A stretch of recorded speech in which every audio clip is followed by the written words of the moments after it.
वो एक तरह से कहने का लहजा था। मुझे ये लगता है कि नेतृत्व का पढ़ा लिखा होना बहुत जरूरी है। प्रधानमंत्री जी से जब एक इंटरव्यू में पूछा गया और फिर उन्होंने अपने दो मैंने भाषण भी देखे, कई बार वो कह चुके हैं कि मैं केवल स्कूल तक गया हूं, मैं केवल हाई स्कूल तक गया हूं, मैंने कॉलेज की पढ़ाई नहीं की, मैं कभी कॉलेज नहीं गया। आज एडमिनिस्ट्रेशन इतना ज़्यादा कॉम्प्लिकेटेड हो चुका है कि अगर आप कम पढ़े लिखे हैं या पढ़े लिखे नहीं हैं तो आपके लिए सरकार चलाना बहुत मुश्किल हो जाता है।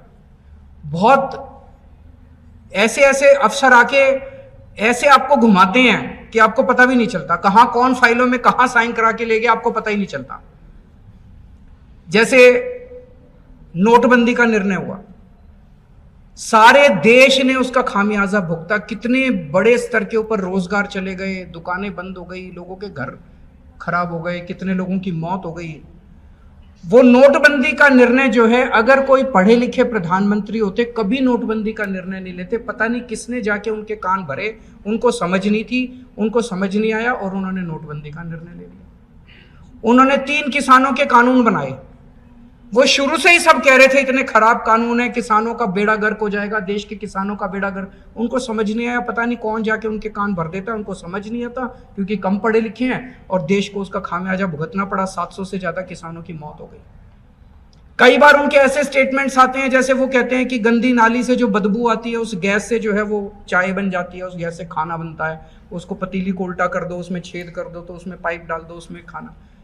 ऐसे खाना गंदी नाली की गैस से अगर बनना चालू हो जाए तो फिर गैस के सिलेंडर खरीदने की क्या ज़रूरत है? फिर तो सब लोग अपना गंदी नाली अपने घर में गंदी नाली बना लेंगे और उसी से खाना बना लेंगे।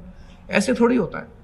उनके कई सारे ऐसे ऐसे स्टेटमेंट आते हैं कि राडार के पीछे अगर जहाज हो तो वो बादल के पीछे तो राडार दिखाई नहीं। कई मतलब इस तरह की बातें कोई भी पढ़ा लिखा व्यक्ति नहीं करता। विदेशों से कई नेता आते हैं, वो पता नहीं कहां किन फाइलों पे क्या साइन करा के ले जाते हैं, उनसे किसी को पता ही नहीं क्या कहां साइन कर रहे हैं का। तो देश के लिए बहुत जरूरी है कि पढ़ा लिखा नेतृत्व होना चाहिए। दिल्ली ने यह साबित कर दिया, हमारी सरकार पढ़े लिखे लोगों की सरकार है। हमारी सरकार ने यह साबित कर दिया कि अगर पढ़े लिखे लोगों की सरकार हो और ईमानदार सरकार हो तो कहां की कहां कितनी तरक्की हो सकती है।